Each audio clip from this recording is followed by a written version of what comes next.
From the opinion pages of the Wall Street Journal, this is Potomac Watch.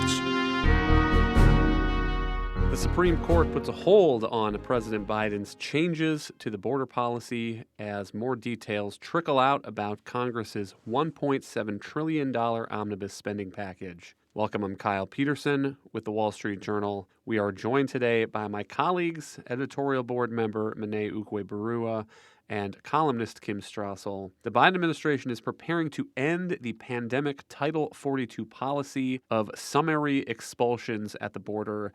And yet this week, Chief Justice John Roberts put a hold on that, asking for a response from the Biden administration. Monet, just to start out with, I guess, maybe remind us what the history of this Title 42 policy is and how we got here to this court case to the Supreme Court. So Title 42 is a name for a policy that was first invoked by the Trump administration in March of 2020. So basically, the CDC can decree that there is a public health emergency, and the federal government is able to then turn away anyone who enters the country who is not authorized to do so, even before they're able to declare asylum. And so theoretically, this was used to prevent the spread of COVID beginning in March 2020. But even from the very beginning of the policy, it's been clear that the main advantage of it was that it could be used to turn away a large share of migrants crossing the southwest border illegally without having to have them processed by the Department of Homeland Security in their pursuit of an asylum claim. So since it was implemented, it's been used to remove more than 2 million migrants. About half of people crossing the southwest border to seek asylum have been turned away since then. And this is a policy that was continued by the Biden administration because it was so practically necessary as the number of people crossing the border illegally has increased.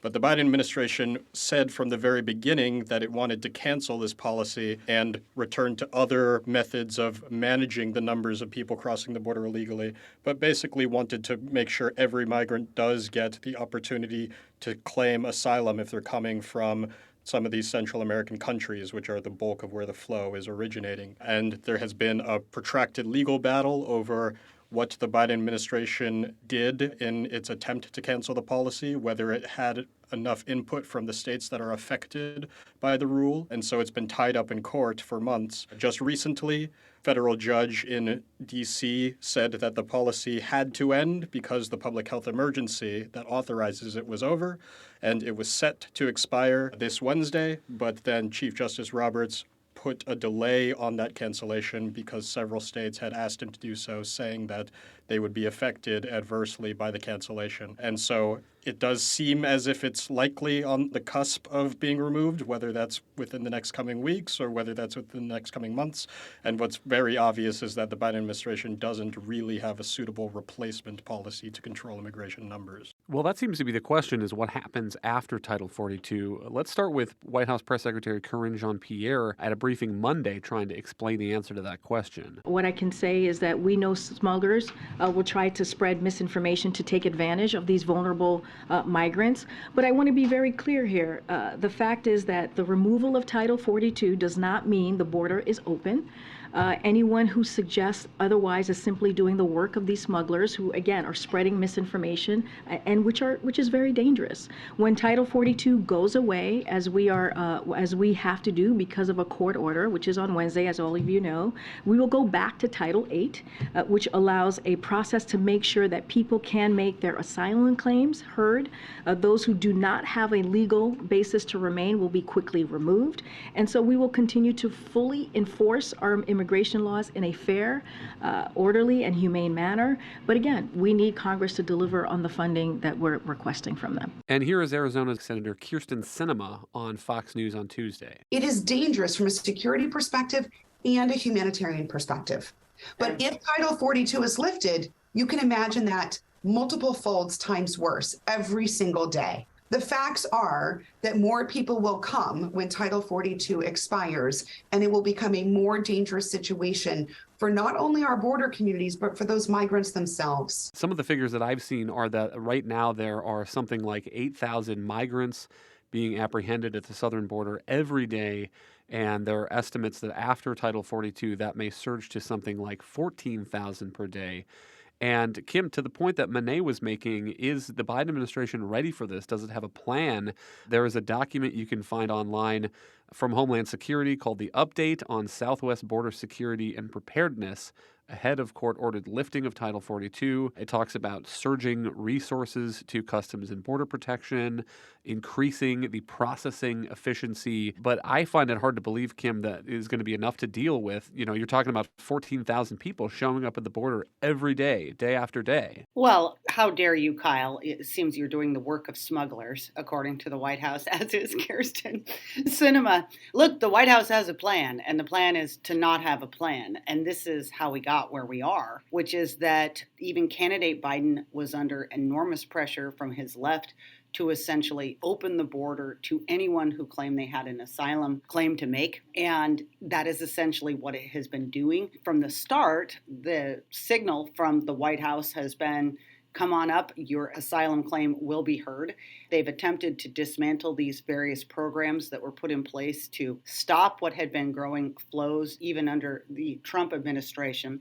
They got rid of Remain in Mexico, which was a program that allowed those with pending claims to have to remain in Mexico until their case was heard.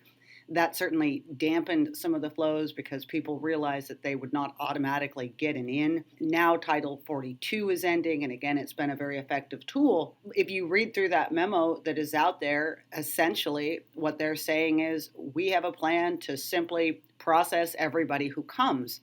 And that message has gotten out to migrant communities around the world that if you make it here, there's a good shot you're going to get in. Once you get in, even though your asylum claim isn't going to be heard for years because of backlogs in the court system, which are getting worse by the day, after a certain period of time, you'll be entitled to a job. And this is why you're seeing these untenable numbers of people coming to the border. And that's the real problem. We have cities, not just in the Southwest anymore, but across the country that are dealing with this very difficult problem of what to do with extreme numbers of people just showing up. And that gets to Senator Sinema's point, which is that the Biden administration says it's humanitarian to have these incredibly broad asylum policies, but actually it's creating a humanitarian issue all on its own. But the question then, Monet, is what is the out here? I mean, we can't just have chaos at the border continuing in perpetuity. One answer, speaking of Arizona Senator Kirsten Sinema, might have been a legislative proposal that she made with North Carolina Republican Tom Tillis. And could you give us a sense of what was in that agreement and why that didn't end up making it in this omnibus bill? So there are a small number of Senate Democrats, including Kirsten Sinema, and the majority of the Republican Party, which is aware of the danger that would come from lifting Title 42. And so Senators Tillis and Sinema had collaborated on this plan that would have granted legislative approval to extend it for at least a year and would have created additional benchmarks before it could have been phased out even after that year. So that would have depended on the number of border encounters. Basically, they would say the federal government needs to prove that it's having a diminishing effect on the number of migrants crossing before they would lift it. In exchange for that, basically to secure Democratic support for people who are less interested in enforcement, they were going to create a pathway to citizenship for the Dreamers. So these are minors who grew up in the United States who were brought to the U.S. illegally by their parents. And both of these policies, sort of border enforcement on the one hand and a pathway to citizenship for these residents, are very popular politically. And so they designed this to be something that could theoretically gain the support of 60 senators and pass that filibuster threshold. But it fell apart sort of for the same reason that almost every immigration compromise has fallen apart, because sort of the extremes in both sides don't think that sort of the trade-offs are worth it. You had certain Republicans like John Cornyn saying, until the border is secure, we're not going to offer any pathway to citizenship for the Dreamers. And you had plenty of Democrats saying that they basically were unwilling to support an extension of a very effective border security policy like Title 42. And so in the absence of any legislative fix, you have the Department of Homeland Security basically coming up with all of these piecemeal little provisions that might have some effect on processing these migrants more quickly and disincentivizing people to cross, but certainly nothing of the potency of Title 42, which is teetering right now. But that gets to a larger point, which is that the asylum process is broken, and Congress bears responsibility for this. As much as we can criticize President Biden for his border policies, there are also Congress's immigration laws that he is trying to enforce and enact, and hemmed in by court orders interpreting those immigration laws. And Kim, it seems like we have been stuck in this dynamic for a very long time, which is, as Monet lays out, Republicans say we need border security first before we do anything else. Democrats say we're not going to fund border security if you're not going to deal with, for example, these dreamers who are here through no fault of their own, brought here as children. We need that to be part of the deal, and so the deal inevitably falls apart. And do you see anything that can shake up that dynamic, Kim? I mean, as the border situation just gets worse and worse, especially in these border towns, as the flow of migrants comes to something like 14,000 a day, I mean, is there anything that can break that stalemate in Congress, especially as we go into the coming year, the coming 2 years, with a Republican House and a Democratic Senate? There is, but unfortunately, it's not going to happen under this presidency. I appreciate your point about Congress needing to step up, and there's plenty of blame to go around here. And absolutely, Congress has been talking about doing this for 2 decades now. But what we know from pretty much all immigration changes in the past is it does not happen without presidential leadership, because this is such a controversial and touchy subject. And politicians, especially those in Congress, are loath to go out there and get on the record with votes. It's also a very complex situation. So usually the legislation is big and sprawling. And the only way that you end up getting both sides to get somewhere in the middle is when a president decides to make it one of their priorities. Now, Barack Obama, when he came to office, he listed it as one of his top priorities. He ended up jettisoning it for other things he cared about more, which was Obamacare, for instance. And so he simply let it go by the wayside. I think that was a horrible mistake because the circumstances at that time were probably even more conducive in the Congress for getting something done. And the thing that's a real pity here is that at this point, the mess at the border is so bad that I think the only thing that will, in fact, send a message to all of those who are coming to try to cross illegally is a bold congressional action that maybe not only keeps Title 42 in place, but potentially also, at least for some period of time, changes or alters our current asylum laws in a way that makes it very clear that it's going to be tougher to get in and that tries to halt some of this mass migration. But again, I just do not see that happening without the White House stepping in. And this president has no interest because he is currently completely catering to the demands of his left. One final point on the political dynamic of this is that President Barack Obama solved this problem, this stalemate, by acting on his own, by doing deferred action for childhood arrivals, DACA as it's called for dreamers, and using his executive authority to purportedly, allow them to stay in the country, grant them work permits and so forth.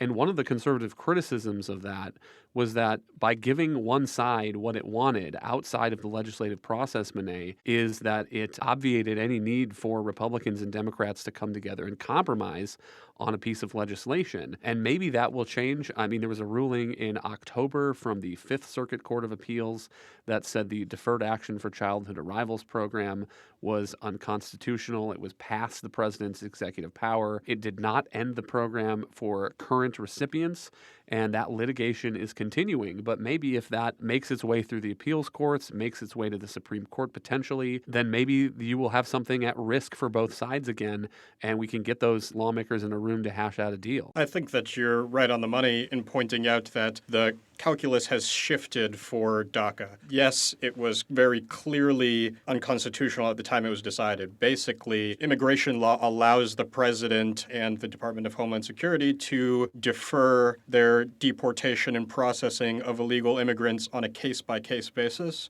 but it certainly doesn't allow them to declare an entire class of illegal immigrants to be valid residents, which is what the Obama administration did. And so that has been essentially on a timeline of expiration as the people who were sort of conditionally granted immunity from being deported age out, and we're now in a new category of people who don't have that protection. A new ruling has suggested that it's very likely that it's going to meet its end in the Supreme Court at some point within the next couple of terms. And so that does mean the issue will be back on the table. It will give Democrats a reason to potentially come back to negotiating over a grand immigration compromise. But frankly, I think that the fact that the border crisis has gotten as severe as it has, and still you didn't see Congress feel the urgent need to come and strike a deal, shows how set in the two sides are. And so, yes, the DACA question is going to add some heft to that urgency, but I think that the conditions on the ground are already so bad in some of these border cities, processing thousands and thousands of people a day, that if that wasn't enough to force a deal, it's hard for me to believe that upping the ante just a little bit is going to get us there.